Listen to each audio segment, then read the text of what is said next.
Everybody snuggle up because I'm about to tell you a fine little story. Once upon a time there was this filmmaker called Michael Ritchie. He started out in the late 60s but came to prominence in the early 70s, directing films like The Candidate, Downhill Racer, Prime Cut, Smile, and of course the immortal sports movie Bad News Bears. Ritchie had a natural gift for combining somewhat wacky oddball comedy with a sense of legitimate heart and sometimes smarts. In The Candidate, he made fun of just how needlessly overworked, self-serving, and pompous American politics can be, and in Smile, he made fun of small-town America and the hypocrisies and ironies present in the all-too-common beauty pageant. In many ways, he existed in this strange gap between the wackiness of someone like Mel Brooks and the cerebral quality of someone like Paddy Chayefsky, creating these satires that had a little bit of both worlds.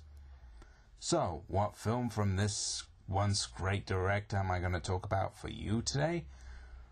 Well,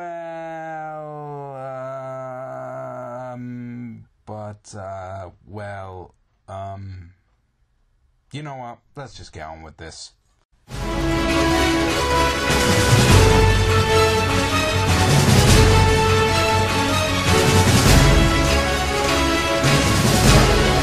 That Movie Nut here with a review for Cops and Robbersons, the 1994 crime comedy starring Chevy Chase and Jack Palance.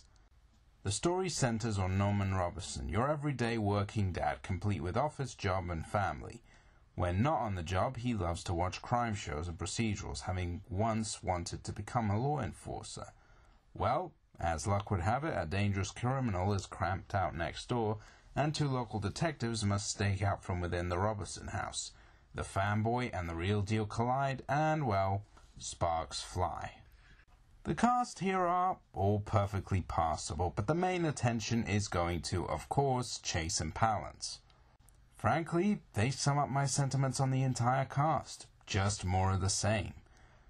Chase plays for the umpteenth time the somewhat out-of-touch everyman, trying to live out some kind of dream in a domestic setting regardless of the comical consequences for those around him. On the other hand, Palance plays yet another grizzled elderly tough guy whose grumbling and growling nearly makes a good chunk of his dialogue almost inaudible. Now, if one has mastered a certain type of character, then fine, but putting these two together just wasn't exactly what you would call a match made in heaven. They have no repartee or chemistry with each other, with Chase often having to resort to goofy faces when talking to Palance, while in turn Palance's range here seems limited to hold the same pseudo-angry, sarcastic smile throughout, like he's constantly cringing. And frankly, given the quality of this film, I'm not shocked in the least, but we'll get to that in a bit. As far as the presentation goes, the film, directed by veteran Michael Ritchie, is shockingly all over the place. The film's aesthetic goes from a sort of plastic-like artifice in locations such as the office and the neighborhood where our family lives, giving it a sort of futuristic flavor. But then, scenes at the family's house look like they came out of any number of interchangeable TV sitcoms, with flat, stiff direction and bland lighting that completely clashes with what we saw beforehand.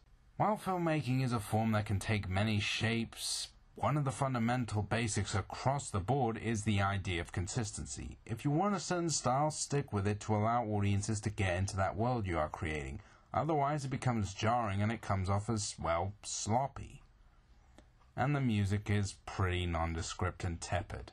Want proof? Well, no throwaway crime comedy is complete without the much-tired injection of the Dragnet theme for a cheap referential gag that hasn't been done 1,000,001 times before.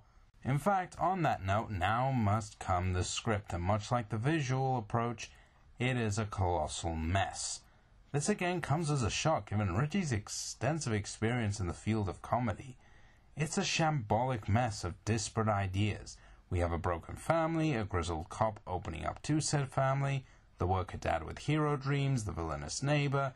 Frankly, if you've seen any soft crime comedy, that element is in here in some way, shape, or form.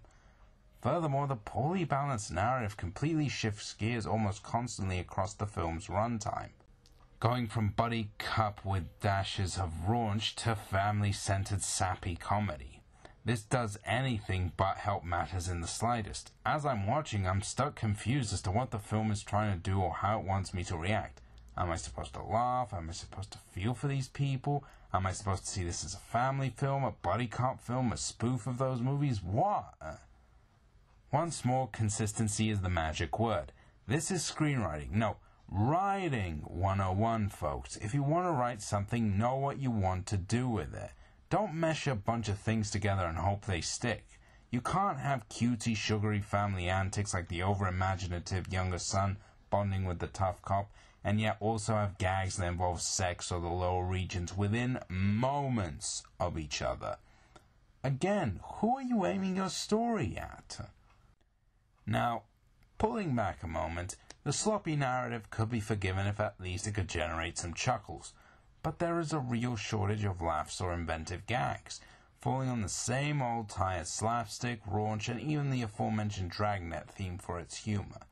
Funny scenarios like Robberson trying to act like a cop and grill the neighbor, or the younger son being a compulsive mimic, could have been funny, but somehow they are really dry and lack much energy, in part due to almost infuriatingly slow editing and pacing for a film this short, which in turn drags down and often kills the timing of gags. And when you couple that with the film's indecision of its own intentions, you're left with a continuous misfire. In fact, the only times the film becomes engaging is when it literally drops everything and just embraces absurdity, like when Palance's grizzled cop does house chores like mow the lawn. When the highlight of your crime comedy is an angry old man doing chores, then something has really, really gone south. In closing, I give Cops and Robbersons the only thing it deserves, a plastic star. How someone of Richie's experience and talent sat there and thought this was ready to go will remain one of film's unsolved mysteries. All in all, muddled is the only way to summarize the whole thing, and indecision pollutes almost every aspect and frame without even a hint of discrimination. Richie has a great catalog of titles to choose from. Please pick any other one but this.